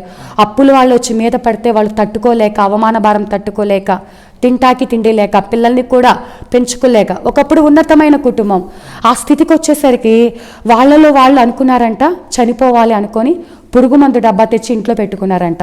అవమానాలు తట్టుకోలేక సూసైడ్ ప్లాన్ చేశారు. ఆ సమయంలో ఆ ఇంటికి మాకు తెలిసిన బాగా దగ్గర ఒక సేవకుడు వస్తూ ఉండేవాడు. ఆ సేవకుడు వచ్చిన ప్రతిసారి టిఫిన్కి వచ్చాడు, టీకి వచ్చారని ఎగతాళి చేసేవాడు. ఆ సేవకుడు ప్రార్థన చేస్తుంటే దేవుడు మాట్లాడాడంట, నువ్వు ప్రేమిస్తున్న ఆ కుటుంబం, నువ్వు వెళ్తున్న ఆ కుటుంబము చనిపోవాలనుకుంటున్నారు, నువ్వు వెళ్ళి చెప్పు, వాళ్ళు చనిపోవటానికి వీలు లేదు, నేను బ్రతికించుకుంటా, నా సాక్షులుగా నిలబెట్టుకుంటానని ఆ సేవకుడితో దేవుడు మాట్లాడితే, అయ్యా వాళ్ళు నన్నే ఎగతాళి చేస్తున్నారు, వాళ్ళు మామూలు మనుషులు కాదు అంటే పరిశుద్ధాత్మ దేవుడు బలవంతం చేయటం చేత ఆయన వచ్చి, అమ్మ పైకి అందరూ నవ్వుతూ బాగానే ఉన్నారు, భయపడుతూనే, అమ్మ దేవుడు ఇలా చెప్పమన్నాడు, మీరు చనిపోవాలనుకుంటున్నారంట అని చెప్పంగానే వాళ్ళు గట్టిగా ఏడవటం ప్రారంభించారు. ఎందుకంటే ఆల్రెడీ ఆ రోజు పురుగు మందు డబ్బా తెచ్చి ఇంట్లో పెట్టుకున్నారు. ఆ సంగతి ఎవ్వరికీ తెలియదు, చూచుచున్న దేవుడు మన దేవుడు. హల్లెలూయా. మరి ఆ దేవుడు ఆ సంగతి సేవకుడికి బయలుపరిచినప్పుడు అప్పుడు వాళ్ళ మనోనేత్రాలు వెలిగించబడ్డాయి. మేము ఇంట్లో చనిపోవాలనుకున్న సంగతి ఎవరికి తెలియదు, మాకు మాత్రమే తెలుసు. కానీ ఈ సంగతి తెలియచేశాడంటే నీ దేవుడు నిజమైన దేవుడే, ఈ దేవుడు జీవం కలిగిన దేవుడే, చూచుచున్న దేవుడే అని ఆ రకంగా మా మేనమామలు దేవుడిని నమ్ముకోవటం జరిగింది. ఇప్పుడు చావు బ్రతుకుల మధ్య ఉంటున్న నాకు ఈ సాక్ష్యం అంతా చెప్పి, అమ్మ మేము ఎలా చేసేవాళ్ళమో నీకు తెలుసు కదా, ఆ దేవుడి దగ్గరకు వస్తే నిన్ను బ్రతికిస్తాడని. ఎంతమంది మేనమావులమ్మా? 2 మేనమావులండి. ఇద్దరు రక్షించబడ్డారు. కుటుంబం అంతా రక్షణ పొందారు. ఒకరి తర్వాత ఒకళ్ళు, ఫస్ట్ పెద్ద మావయ్య, తర్వాత చిన్న మావయ్య, వారి ఇంట్లో వాళ్ళు అందరూ కూడా రక్షణ పొందారు. మొదటగా నేను వెళ్ళకముందే మా చిన్నత్తయ్య గారికి దేవుడు అంటే ఇష్టమయ్యి వెళ్తూ ఉండేది. ఆమెకు కొన్ని దురాత్మలు పట్టడం చేత ఆమె వెళ్తే ఆమెను ఎగతాళి చేసేవాడు మా పెద్ద మావయ్య. భర్త బ్రతుకుండగానే బొట్టు తీసేసింది, అలా తిట్టేవాళ్ళు అనమాట. సో అందరూ కూడా మార్పు చెందారు. ఇప్పుడు నన్ను తీసుకెళ్తే నాకు ఈ దేవుడు అంటే ఇష్టం లేదు. నాకు చాలామంది దేవుళ్ళు ఉన్నారు కదా, కానీ మా మేనమావలు అంటే ఇష్టం. వాళ్ళే చెప్పారుగా, చనిపోయా నాకు ఏ దేవుడైతే ఏమైందిలే అనుకొని సరే నన్ను ఒప్పుకున్నాను. ఆదివారం తీసుకెళ్లారు మందిరము, ఆ వెనక కుర్చీలు వెనక పడుకోబెట్టారండి. నన్ను పడుకోబెడితే వెళ్ళేసరికి ఆల్రెడీ వాక్యం జరుగుతుంది. సేవకుడు చెప్తున్న వాక్యం ఏంటంటే, తల్లి తన గర్భమున పుట్టిన బిడ్డనైనా మరచునేమో కానీ నేను నిన్ను మరువను, నిన్ను నా అరచేతుల్లో వెతుకుంటాను, నీ కోసమే నా ప్రాణం పెట్టాను, నేను కాపాడుకుంటాను, ఇలా చెప్తూ ఉంటే ఆ చావు బ్రతుకుల మధ్య వెనక పడుకున్న నాకు ఈ పాస్టర్లకు పని పాట లేదు, నన్ను చూసే చెప్తున్నాడు ఈ వాక్యము అని ఆయనను దూషిస్తున్న వ్యక్తిని ఆ స్థితిలో కూడా. కానీ అందరూ వెళ్ళిపోయిన తర్వాత నా దగ్గరికి పాస్టర్ గారు వచ్చారు. ఆయనకి నా గురించి తెలియదు, అప్పుడే చెప్తున్నారు, కొత్తగా చెప్తున్నారు, ప్రార్థన చేశారు. ఇంటికి వెళ్ళిన దగ్గర నుంచి అంటే ఆ పాస్టర్ గారికి నా గురించి తెలియకుండానే నాతో మాట్లాడింది ఎవరు? దేవుడు నిజంగా మాట్లాడతాడా? ఆ మాటలు చెవులో మారుమోగుతున్నాయి. పరిశుద్ధాత్ముడు ఆ రోజు నుంచే నాలో ప్రారంభించాడు ఆయన యొక్క స్వరం వినిపింప చేయటము. హల్లెలూయా. మరి ఆ స్వరము వింటూ ఉన్నప్పుడు పదే పదే నిన్ను బ్రతికించుకోవడానికి నీ కోసమే ప్రాణం పెట్టా. నీ తల్లిదండ్రులు విడిచినా నేను నిన్ను విడిచిపెట్టాను, నిజమే కదా. నా తల్లి తండ్రి నన్ను విడిచిపెట్టి వెళ్ళిపోయారు, నేను చావు బ్రతుకుల మధ్య ఉన్నాను, నాకు చిన్నప్పటి నుంచి కష్టాలే, ఏనాడు సంతోషం అనేది లేదు. అలాంటి నా కోసం దేవుడు ప్రాణం పెట్టాడా? ఈయన అసలు నిజంగా దేవుడా? ఈయన మాట్లాడతాడా? ఎన్నో హాస్పిటల్కి తిరిగితే చచ్చిపోతావు అని నా ముఖానే చెప్తున్నారు, కానీ ఈయనేంటి నేను బ్రతికించుకుంటా అంటున్నాడని ఆ మాటలు నాకు నెమ్మది కలగచేశాయి. ఒక సమాధానం నాలో ప్రారంభించబడింది. అప్పటి నుంచి విజయవాడ పీడబ్ల్యూడి గ్రౌండ్లో మీటింగ్స్ జరిగేవి. గ్రౌండ్ బయట నేను ఆటో దిగితే గ్రౌండ్ లోపలికి వెళ్తా గంట టైం పట్టేది. చేతులు పట్టుకొని గ్రౌండ్ లోపలికి నడిపించుకుంటూ వెళ్ళేవారు. అడుగులో అడుగు వేసుకుంటూ వెళ్ళేదాన్ని. అలాంటి స్థితి, వారంలో చనిపోతానన్న నేను 2 నెలలు బ్రతికే ఉన్నాను. 2 నెలలు బ్రతికుండి ఈ దేవుడు నాకు దేవుడిచ్చిన కృపావరం ఏంటంటే దేవుడు ఎప్పుడు సూటిగా మాట్లాడుతూనే ఉండేవాడు. ఎవరు ఏ సేవకురాలు వాక్యం చెప్పినా సూటిగా నాకు ఉన్న ప్రశ్నలన్నిటికీ జవాబు దొరికిపోయేవి. అందుకోసం నేను వెళ్ళిపోతూ ఉండేదాన్ని. 2 నెలలు గడిచింది.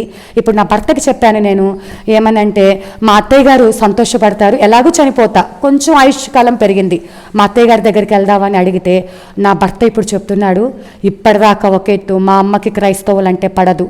మా కుటుంబంలో ఎలా ఉంటుందంటే రాయలసీమ ప్రాంతంలో క్రైస్తవులు కిందే కూర్చోవాలి, కుర్చీల్లో కూర్చోకూడదు. ఒక గ్లాసు మనం తాగే గ్లాసు వాళ్ళకి ఇవ్వకూడదు, వారికి సపరేట్ డిస్పోజబుల్ గ్లాసెస్ ఉంటాయి వాళ్ళకి సపరేట్ సామాను ఉంటాయి. మన ఎదుట వాళ్ళు ఇలా నిలబడటానికి వీల్లేదు, అట్లా ఒదిగేలాగా ఉండాలి. అలాంటి కుటుంబము. ప్లస్ మహానంది టెంపుల్ అక్కడ రాయలసీమ ప్రాంతంలో చాలా ఫేమస్ అండి. ఆ టెంపుల్కి సంబంధించినటువంటి లింగము మా అత్తయ్య గారు వాళ్ళ పొలంలో దొరికిందని వాళ్ళ యొక్క పొలాన్ని కూడా అలా వదిలేశారంట. ఇప్పటికీ కూడా ఈవెన్ మా అత్తయ్య గారు వాళ్ళ బంధువులు అక్కడ ప్రతి సంవత్సరం ఒక ఉత్సవం లాగా చేస్తూ ఉంటారు. వాళ్ళందరూ కూడా అన్యులు. మా ఇంట్లో వాళ్ళ అందరి పేర్లు, మా మామగారి పేరు ఈశ్వర్రెడ్డి, సాంబశివారెడ్డి, శివశంకర్ రెడ్డి, శివరామరెడ్డి. దీన్ని బట్టి మీకు అర్థమవుతుంది వాళ్ళు ఏ యొక్క దేవుని ఆరాధన చేస్తున్నారో వాళ్ళకి అర్థమవుతుంది. అంతేకాకుండా ఆమె ఒక గయాళిగా, ఒక భయంకరంగా, ఆమె అంటేనే అందరు భయపడిపోయేవారు. నా భర్త చెప్పాడు, మా అమ్మకి తెలియకూడదు. వచ్చాము, మేము సంతోషంగానే ఉన్నాము. మా అత్తయ్య గారికి తెలియకుండా రహస్యంగా సినిమాకి వెళ్తున్నాం, ఐస్ క్రీమ్ పార్లర్కి వెళ్తున్నాం అని అబద్ధాలు చెప్పి దేవుని మందిరానికి వెళ్తూ ఉండేవాళ్ళమండి. రహస్యంగా దేవుని మందిరానికి వెళ్తూ ఉండేవారు. ఇలా ఉంటున్న సమయంలో నాకు ఒకటి అర్థమైంది దేవుని వాక్యం ద్వారా, నేను చనిపోతాయి, నా ఆత్మ ఎక్కడికి వెళ్తుంది, ఏదో ఒక టైంలో నేను చనిపోతాను, నాకు తెలుసు, నాకు ఇచ్చిన ఆయుష్కాలం తక్కువ. అయితే నా ఆత్మ దేవుని సన్నిధికి వెళ్ళాలి అంటే నా ఆత్మ రక్షణ పొందాలి అంటే నేను వెంటనే బాప్తిసం తీసుకోవాలి. ఎప్పటికో నాకు టైం లేదు, ఇప్పుడే నాకు నేడే రక్షణ దినం అన్న వాక్యము నన్ను పట్టుకొని వెంటనే నా భర్తను ఒప్పించి ఇద్దరం మందిరానికి వెళ్ళేవాళ్ళం. ఆయన నా కోసము మందిరానికి, ఆయన కూడా దేవుని వైపే కనులెత్తారు. ఎందుకంటే ఆయన కళ్ళ ఎదుట నేను సజీవ సాక్షిని. ఇద్దరం ఒకటే రోజు ఇంట్లో తెలియకుండా బాప్తిసం తీసుకున్నాం. ఇప్పుడు బాప్తిసం తీసుకున్నాక ఇంట్లో తెలిసిపోయింది. ఇంకా తెలిసిపోవటం చేత ఇప్పుడు మొదలు పెట్టాడు మా అత్తయ్య, నిన్న మొన్నటి దాకా రోగిష్టిది, అనాథ, కట్నం దాలేదు, ఇప్పుడు ఈ దేవుని తెచ్చి ఇంట్లో పెట్టింది. ఒకటే అడిగా, చిన్నప్పటి నుంచి ఎన్నో తిట్లు తన్నులు తిని ఎన్నో కష్టాలు పడి ఎంతో కన్నీరు కార్చా, కానీ ఇప్పుడు అయ్యా నీ కోసం తట్టుకునే శక్తి, నేను ఎదురు తిరగటమో పారిపోవటమో కాదు, తట్టుకునే శక్తి నాకు ఇవ్వని దేవుణ్ణి అడిగాను. దేవుని మహాకృపను బట్టి ఆమె అనే కొద్దీ నేను ఇంకా మీటింగ్స్ పెట్టడం, సువార్త సభల్లో వాడబడటము, ఇంకా ఇంటి దగ్గర సేవకుల్ని పిలిపించడం ఇలా చేస్తూ ఉండేదాన్ని. ఈ విధంగా 4 సంవత్సరాలు నంద్యాల ప్రాంతంలో యేసుకృప మినిస్ట్రీస్ అనే ఒక సంఘంలో దేవుడు నన్ను నాటుకున్నాడు. అక్కడ తక్కువ సమయంలో నేను బాగా ప్రార్థన చేయటం చూసి సేవకులు నా పరిచర్యను వాళ్ళు మరి చూసి నాకు గృహాలు దర్శించడానికి, స్త్రీల మధ్య వాడబడటానికి అవకాశం ఇచ్చారు.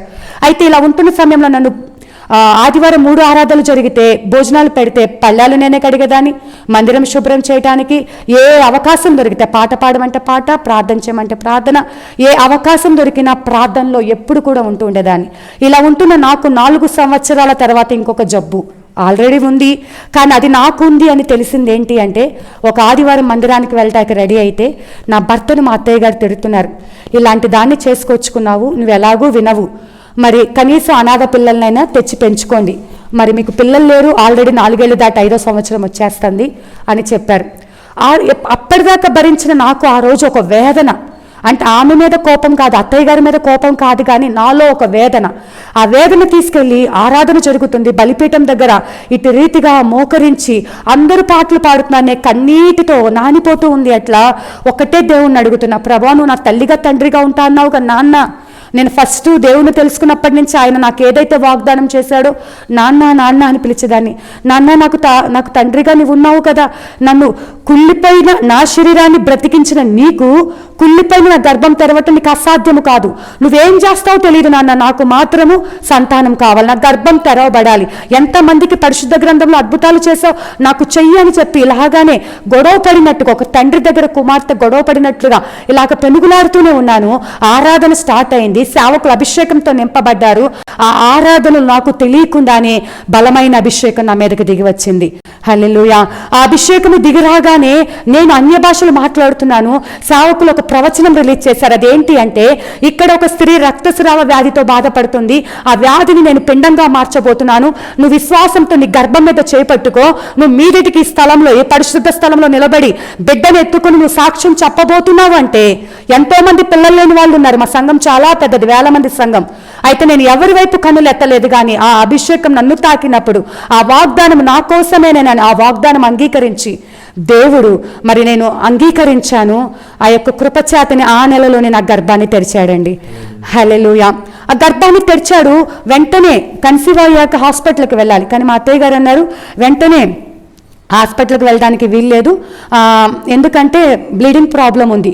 నాకు ఎందుకంటే నా రోగం ఎలాంటిదంటే ప్రతిరోజు బ్లీడింగ్ అవుతూ ఉండేది. స్త్రీకి నెలలో 3 రోజులు వస్తే ఆ బాధ ఎంతో కష్టం, కానీ నేను 2-3 రోజులు ఫ్రీగా ఉండేదాన్ని, ప్రతిరోజు బ్లీడింగ్ అవుతూ ఉండేది. ఇలాంటి నాకు కుళ్ళిపోయిన నా గర్భం తెరవబడుతుందంటే ఎవరికి అది నమ్మశక్యంగా లేదు, కానీ దేవుడి వాగ్దానం నేను నమ్మాను, నా గర్భం తెరవబడింది. కానీ అత్తయ్య గారు అన్నారు 4వ మాసం వచ్చాక వెళ్తే అప్పుడు నిలబడినట్టు అన్నారు. సరే, 4వ మాసం వచ్చాక ఇప్పుడు హాస్పిటల్కి వెళ్తే మరి డాక్టర్లు చెప్పిన సంగతి ఏంటి అంటే, ఎవరు లేరు. అప్పుడు ఒంటరిగా వెళ్ళాను, నా భర్త వదిలిపెట్టేసి వెళ్ళిపోయారు, నాకు ఎవరు లేరు కాబట్టి ఒంటరిగా హాస్పిటల్కి వెళ్తే అన్ని టెస్టులు చేశాక డాక్టర్లు చెప్పిన సంగతి, నీతో పాటు ఎవరు రాలేదండి, నీకే చెప్పాలా నాకే చెప్పండి అని. అప్పుడు డాక్టర్లు చెప్పిందంటే బేబీ అయితే ఉంది కానీ బేబీకి హార్ట్ బీట్ లేదు, వెంటనే అబార్షన్ చేయాలి, లేదంటే తల్లి ప్రాణానికే ప్రమాదం.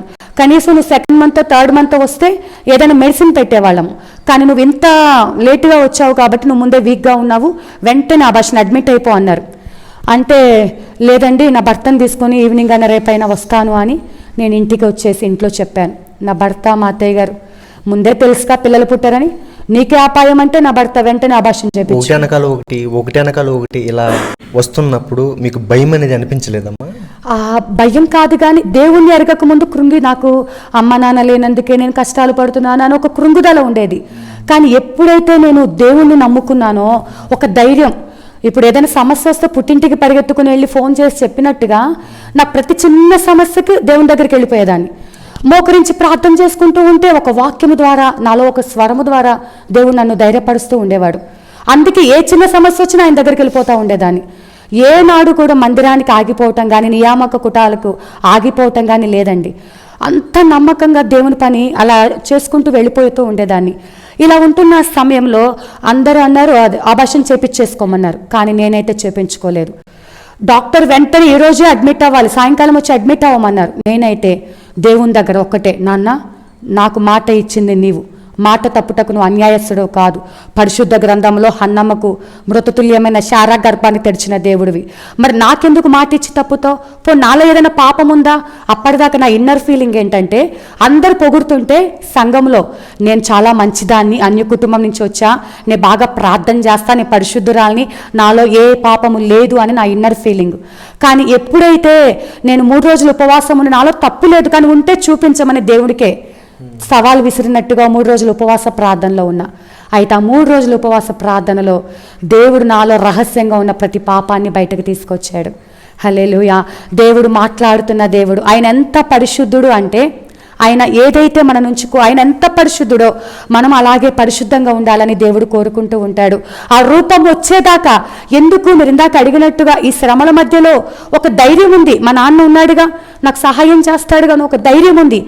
ఆ ధైర్యం ఎలా వచ్చింది? దేవుడి వలన వచ్చింది. కానీ దేవుడు ఏంటంటే నన్ను సంపూర్ణంగా ఏ విధంగా అయితే బంగారము శుద్ధ సువర్ణంగా పుటము వేయబడినప్పుడు మార్చబడుతుందో నన్ను శ్రమల కొలిమిలో పరీక్షిస్తూ ఉన్నాడు నా దేవుడు. అది నాకు ఎప్పుడు అర్థమైందంటే ఆ 3 రోజుల ఉపవాస ప్రార్థనలో ఎలా చేసేదాన్ని అంటే, మందిరానికి వెళ్ళినప్పుడు ఏ వస్తువులు పెట్టుకోకుండా అంటే సింపుల్గా రెడీ అయ్యేలేదాన్ని. తర్వాత బంధువుల దగ్గరికి వెళ్ళినప్పుడు నా భర్త 30 కాసులు బంగారం చేపించాడు. వాళ్ళందరికీ బంగారం చూపించుకోవాలి. ఇక్కడి నుంచి ఇక్కడికి పువ్వులు పెట్టుకొని అలంకరణ అంటే బాగా ఇష్టపడుతూ ఉండేదాన్ని. ఎంత బాగోకపోయినా అలంకరణ అంటే బాగా ఇష్టం. దేవుడి మందిరానికి వచ్చినప్పుడు ఒకలాగా, చుట్టాల దగ్గరికి వెళ్ళినప్పుడు ఒకలాగా, వాళ్ళు ఎక్కడికి పిలిస్తే అపవిత్రమైన స్థలాలకు వెళ్ళిపోవటము, మళ్ళీ ఇక్కడికి వచ్చి పరిచర్య చేయటం, మళ్ళీ గృహాలు దర్శించి ప్రార్థన చేయటము. ఈ సంగతి ఇంత మాత్రమే కాదు, అప్పట్లో మొగల్ రేకులను ఒక సీరియల్ వచ్చేది. ఆ సీరియల్ అంటే పిచ్చి. పగలంతా పరిచర్య చేసి వచ్చేదాన్ని, రాత్రి అయ్యేసరికి ఆ రహస్యంగా చూస్తూ ఉండేదాన్ని. ఈ 3 రోజుల ఉపవాస ప్రార్థనలో దేవుడు మాట్లాడితే కింద పడి డొల్లి ఏడుస్తున్నా. నేను రహస్యంగా చూసినటువంటి నా కనులతో చేసిన పాపము, నా అంతరంగంలో ఉన్న పాపము, నా నట్టన జీవితం, దేవుడు అంటున్నాడు కదా, వేసినైనా క్షమిస్తాను కానీ వేషధారాన్ని నేను క్షమించనని చెప్పి అంటున్నాడు.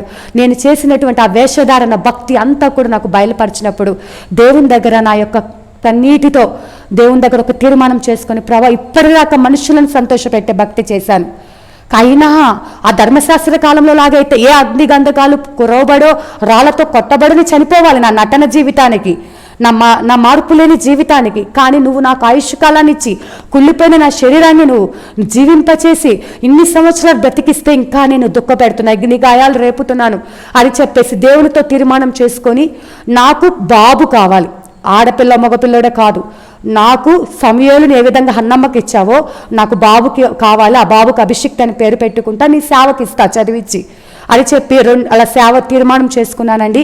ఆ నెక్స్ట్ డే 3 రోజులు ఉపవాస ప్రార్థన తర్వాత హాస్పిటల్కి వెళ్ళాను. మామూలుగా రెగ్యులర్గా ఇలా అబార్షన్కి ముందైనా అలాగా స్కాన్ చేయండి ఒకసారి అని చెప్పాను. స్కాన్ చేస్తే డాక్టర్లు చెప్పింది ఏంటంటే అబార్షన్ అవసరం లేదు, బేబీ హెల్తీగా ఉందని డాక్టర్లు చెప్పారండి.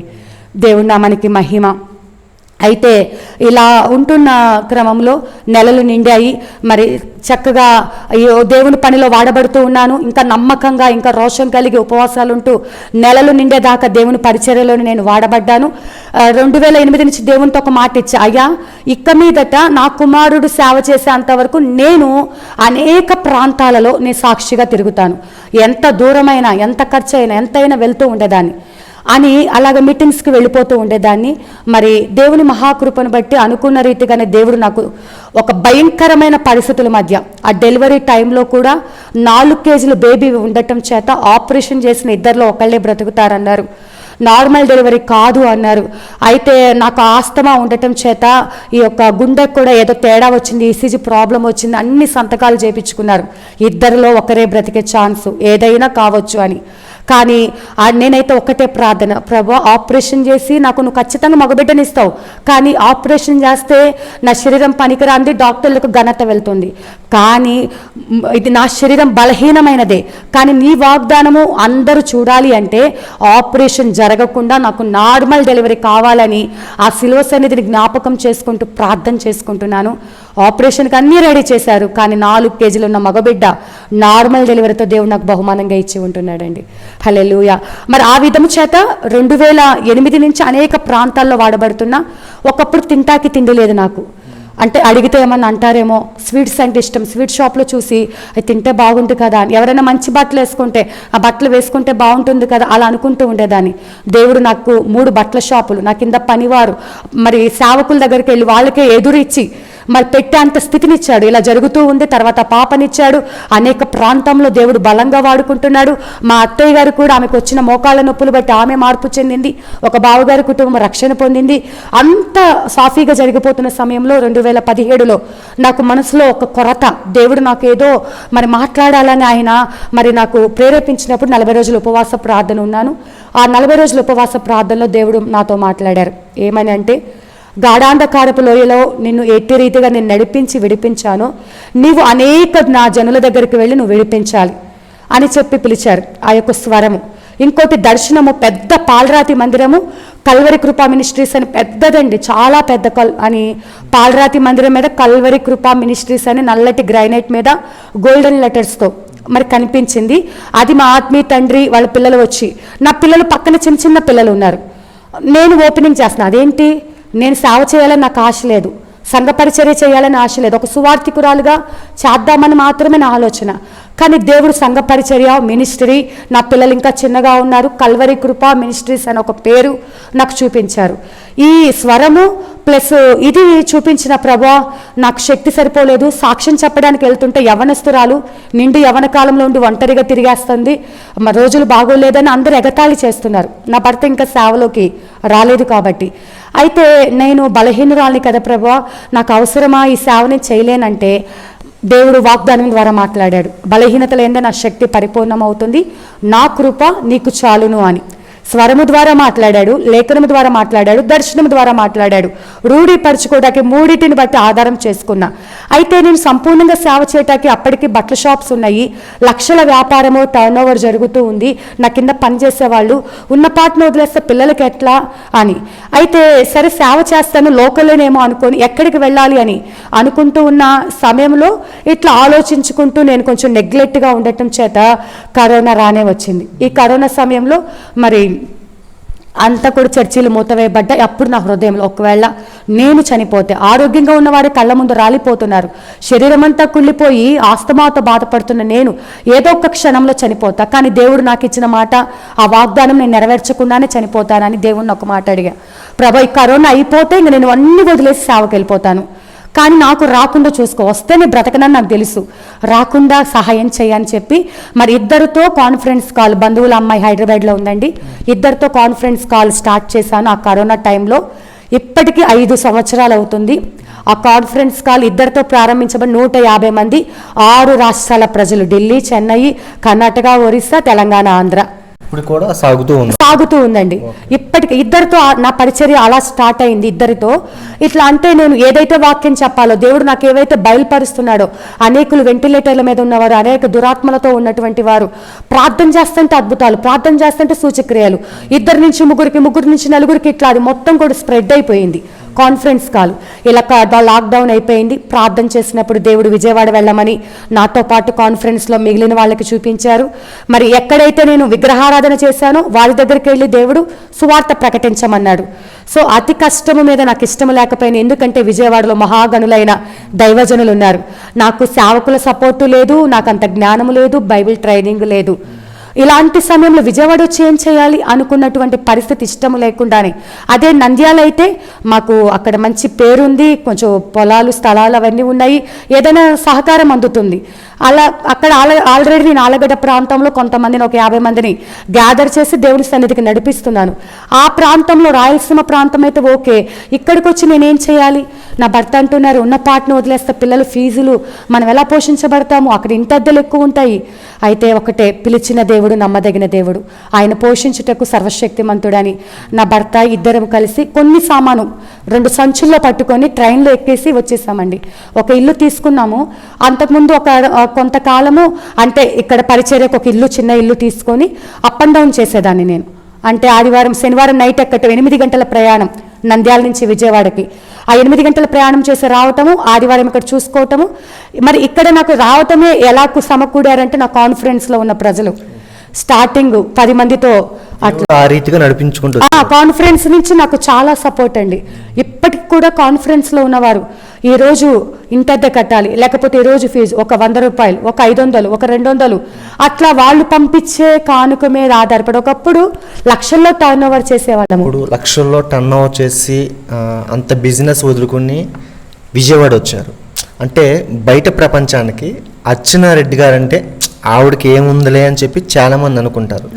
మీరు నాకు మా సంఘం ద్వారా మా గ్రామంలోకి వచ్చి మీ సాక్ష్యం పంచుకున్నారు, మీ గురించి స్వయంగా నేను విన్నాను, చూశాను. అసలు ఇక ఉండడానికి అద్దెంట్లో ఉంటున్నారు, తినడానికి కూడా బాగా దీనస్థితిలో ఉన్నారు. ప్లస్ ఏంటంటే చర్చి కట్టేటప్పుడు అడ్డించుకున్న ఆటంకం ఎన్నో వచ్చినాయంట. దాని గురించి మీ సేవా పరిచర్యలో అనుభవం కొంచెం క్లుప్తంగా వివరించండి అమ్మా. సరే అండి. అయితే ఈ విధంగా మొదటగా వచ్చిన చోట బాగా మందిరం డెవలప్ అయిపోయిందండి, అన్ని జనుల మధ్య కాబట్టి అందరూ ఆకర్షించబడిపోయి, నేను చిన్నప్పటి నుంచి వాళ్ళ మధ్య పెరిగాను కాబట్టి బాగా పరిచర్య విస్తరించబడింది. అయితే అక్కడ ఉన్నటువంటి ఆ దగ్గర ప్రాంతంలో ఉన్న దైవజనులు ఎక్కడి నుంచో వచ్చి ఇక్కడ మందిరం స్టార్ట్ చేసేసింది అని, వాళ్ళ సంఘంలో వాళ్ళు మన దగ్గరికి ఎవరు రారు, అయినప్పటికీ ఒక జలసీతో నన్ను బలవంతంగా అక్కడి నుంచి ఖాళీ చేపించారు. ఇప్పుడు నేను నివాసం చేస్తున్న ఈ ప్రాంతం ఎక్కడ ఉందో నాకు తెలియదు. విజయవాడ ఒక చివరిలో ఉంటున్న ప్రాంతం ఇది. ఈ ప్రాంతానికి చాలా కష్టం ఇది, ఎందుకంటే క్రైస్తవుల కన్నా ప్రార్థన కన్నా నాకు కేవలం ఉండటానికి కాదు, ప్రార్థనకి పర్మిషన్ ఇచ్చే ఇల్లు కావాలి. ఆ ఇంటి కోసం చాలా తిప్పలు పడి ఆ ఇంటికి ఈ ఇంటికి, ఒక పిల్లి కనుక తన పిల్లల్ని పెట్టుకొని తిప్పుకున్నట్టుగా అక్కడ క్లియర్ అయిపోవటం, మళ్ళీ ఒక్క ఆత్మతో మళ్ళీ పరిచర్య స్టార్ట్ చేయటము. మొదట వచ్చిన వాళ్ళు దగ్గరైతే వచ్చేవాళ్ళు, ఇంత దూరము వందలో డబ్బులు పెట్టుకొని రావడానికి కుదరదు కాబట్టి ఎప్పుడన్నా వచ్చి కలిసి అలా వెళ్ళేవాళ్ళు. మళ్ళీ ఒకరితో అంతా పోగొట్టుకొని పరిచర్య స్టార్ట్ అయింది. అయితే ఈ ప్రాంతానికి వచ్చాను, చాలా తిరస్కారాలు, గొడవలకు వచ్చారు, ఇక్కడి నుంచి ఖాళీ చేపిస్తామన్నారు, కేసులు పెడతామని బెదిరించారు. అలా ఉంటున్న సమయంలో ఇప్పుడు ఉన్నటువంటి ఈ స్థితి కూడా మేము ఇది కొనుక్కున్నది కాదండి, ఒక సంవత్సరం అగ్రిమెంట్ లాగా తీసుకొని నెలకి 20,000 రూపాయలు ఇట్లా ఒక ఈఎంఐ లాగా ఇలా కట్టాలి అని కొంత అమౌంట్ వాళ్ళకి అప్పు రూపంలో తీసుకొని ఇక్కడ జరుపుకోటానికి రేకుల షెడ్ వేసుకొని ఈ ప్రార్థన జరుపుకుంటున్నాం. ఇక్కడ వచ్చే వాళ్ళందరూ కూడా ఎవరంటే వాచ్మెన్స్, పనులు చేసుకునేవారు, కూలివారు, దేవుడు అంటే తెలియని వారు, అన్య కుటుంబాల వారు వస్తున్నారు. నేను ఒక్కటే, ప్రభా ఈ సంఘమును నేను దేవుని తట్టు నడిపించబడాలి, ఈ సంఘం ద్వారా నాకేదో పోషణ వస్తుందని కాదు, నేను ఎలాగైతే నశించిపోతూ ఉన్నప్పుడు నన్ను ఎలాగైతే బ్రతికించావో వీరిని నిజమైన దేవుడు ఎవరో సర్వసత్యంలోకి నడిపించాలని వీరు చుట్టూ తిరుగుతూ మరి చాలా మొండి హృదయాలు కలిగినటువంటి వారు 1కి 10 సార్లు వాళ్ళ ఇంటి దగ్గరికి వెళ్ళి వారి కోసం ప్రార్థనలు చేస్తూ ఉన్నప్పుడు దేవుని కృపను బట్టి ఒక స్థిరమైన సంఘాన్ని దేవుడు మనకి ఇచ్చి ఉంటున్నాడు. ఈ కట్టేటప్పుడు కూడా ఈ రేకుల షెడ్, టెంపరీగా వేసుకున్న రేకుల షెడ్ కూడా చుట్టూ ఉన్నటువంటి ప్రాంత ప్రజలు మా మీద మున్సిపల్ ఆఫీస్లో కంప్లైంట్ ఇవ్వటం, ఈ గోడలు కట్టేటప్పుడు వాళ్ళు వచ్చేసి పని ఆపేయమనటము, ఒక 10 మంది మీరు ఎలా పరిచర్య చేస్తారో చూస్తాం, మిమ్మల్ని లేపేస్తామని బెదిరించటము, వీటన్నిటి మధ్య ఒక్కటే మళ్ళీ మందిరము 29 రోజుల్లో రేకుల షెడ్ కట్టబడిందండి. ఈ 29 రోజులు నేను ఉపవాసం ఉండి కన్నీరు కారుస్తూ ఇక్కడ గోడలు కట్టబడుతూ ఉంటే ఇక్కడే మధ్యలోనే ప్రార్థన చేస్తూ ఎంతమంది వచ్చినా ధైర్యంగా నిలబడే శక్తి నాకు ఇవ్వు ప్రభా, ఏదేమైనా ఈ స్థలం నువ్వు నాకు ఇచ్చావు, నేను ఇది వదిలిపెట్టి వెళ్ళను అని ప్రార్థన చేస్తూ ఉన్నప్పుడు దేవుని కృప ఈరోజు అనుకూలపరిచి ఇక్కడ పరిచర్య జరుగుతుందండి. మీ అయ్యగారు అంటే పాస్టర్ గారు మీరు ఇక్కడ ఉంటున్నారు, ఇటువంటి ఈ సిచ్యువేషన్లో తెలియని ప్రాంతంలో ఒక మూల ప్రాంతంలోకి వచ్చి ఇంత శ్రమలు అనిపిస్తున్నప్పుడు ఎందుకు వెళ్ళిపోదాం అన్న మనసు మీకేనా ఎప్పుడైనా అనిపించిందమ్మా? ఎప్పుడు అస్సలు రాదు. ఇంకా రోషం కలిగి, ఇంకా వీళ్ళు అనే కొద్దీ, శ్రమ వచ్చే కొద్దీ, కష్టం వచ్చే కొద్దీ ఇంకా నా దేవుని కోసం రోషం కలిగి నేను పని చేయాలి. ఎప్పుడైతే నా టెస్టిమోనీ ఇలా బయటకి వచ్చిందో, అనేక ప్రాంతాల్లో వాడబడుతూ ఉన్నప్పుడు అనేకులు కన్నీటితో ఈ టెస్టిమోనీ ద్వారా మేము రక్షణ పొందాము, లేకపోతే మేము పిల్లలు లేనటువంటి వారు, వ్యాధులతో ఉన్నటువంటి వారు, నేను ఒక్కదాన్నే అనాథన కాదు, నేను ఒక్కదాన్నే కష్టాలు పడలేదు, నాలాగా పడుతున్న ప్రజలు ఎందరో ఉన్నారు, అందుకే దేవుడు నన్ను పిలుచుకున్నాడు అని ఇంకా రోషం కలిగి చేయాలని దేవుని పని సంతోషంగా సాగుతున్నాం. పిల్లలు బాధపడుతూ ఉండేవారు, మా బాబు కొంచెం వచ్చి అక్కడ ఉంటే బాగా తినడానికి ఉండేదమ్మా, సమృద్ధిగా ఉండేదమ్మా, ఇక్కడికి వచ్చి తినడానికి చిన్న పాల ప్యాకెట్ తెచ్చుకొని ఆ పాల ప్యాకెట్ కూడా జాగ్రత్తగా వాడుకున్న పరిస్థితి. అలాంటి సిచ్యువేషన్లో పిల్లలు బాధపడుతుండే, వెళ్ళిపోదాం అని పిల్లలు బాధపడుతూ ఉండేవారు. అయితే నా భర్త కూడా దేవుని పిలుపుని బట్టి అభిషేకం తీసుకోవటము, ఇద్దరం కలిసి నాడు కుటుంబంతో కలిసి, బాబు ఇప్పుడు కొంచెం ఎదిగాడు కాబట్టి సేవ మీద ఒక ఆసక్తి కలిగి సేవకు 2 పిల్లలు సహకారంగా ఉన్నారు, కుటుంబంతో కలిసి పరిచర్య చేస్తున్నాం. ఒకప్పుడు తింటాకి తిండిలేని నాకు దేవుడు అన్నీ ఇచ్చాడు. అన్నీ ఇచ్చిన తర్వాత వాటిని పెంటలాగా ఎంచుకొని అన్నీ విడిచిపెట్టేసి వచ్చాము. వచ్చిన తర్వాత దేవుడు అవమానానికి అప్పగించలా, పస్తులు అప్పగించలేదు. ఇప్పుడు కూడా దేవుడు ఘనంగానే వాడుకుంటున్నాడు. మరి దుబాయ్, అబుదాబి, షార్జా ప్రాంతాల్లో దేవుడు ఘనంగా వాడుకున్నారు. మీ సాక్ష్యం చెప్పడానికి, వాక్యం చెప్పడానికి తిరగని ప్రాంతం అంటే లేదు అనుకుంటున్నాను. దేవుని మహాకృపను బట్టి ఢిల్లీ వెళ్ళాను, మరి ఇటు తెలంగాణలో కూడా మన పరిచర్య ఉందండి. మరి అక్కడ నెలకు ఒకసారి వెళ్తూ ఉంటాను. ఇంకా అనేక ప్రాంతాలలో నేను వెళ్ళని చోటకి మరి మీ లాంటి వారి ద్వారా, దేవుని కృప ద్వారా మరి ఆ సాక్ష్యం వెళ్ళటం జరిగింది. ఇంకా ఈ యొక్క టెస్టిమోనీ విన్నటువంటి వారికి ఇంకా ఈ యొక్క సాక్ష్యము బలపరుస్తుందని, ఇంకా అనేక ప్రాంతాల్లో ఆయన రాకడ వరకు నాకు ఆయుష్ ఉన్నంత వరకు, నేను ఎప్పుడు చనిపోతానో నాకు తెలియదు. దేవుడు ఏ పూట కాపూట ఇది నా చివరి రోజు అనుకుంటాను. దేవుడు నడిపిస్తూ ఉన్నాడు, ఇట్లా ఆయన పనిలో జరిగించుకుంటూ ఉన్నారు నడిపిస్తూ. మరి ఈ విధంగా అయితే ముందుకు సాగుతున్నాను. ఈ పరిచర్య కోసము నా కుటుంబంతో కలిసి దేవుని పని చేస్తున్నాను. అది సంతోషం. ఇంకా బిడ్డలు సేవలు ఇంకా బహుబలంగా వాడబడాలని మరి నా కోసము మీరందరూ కూడా ప్రార్థన చేయండి.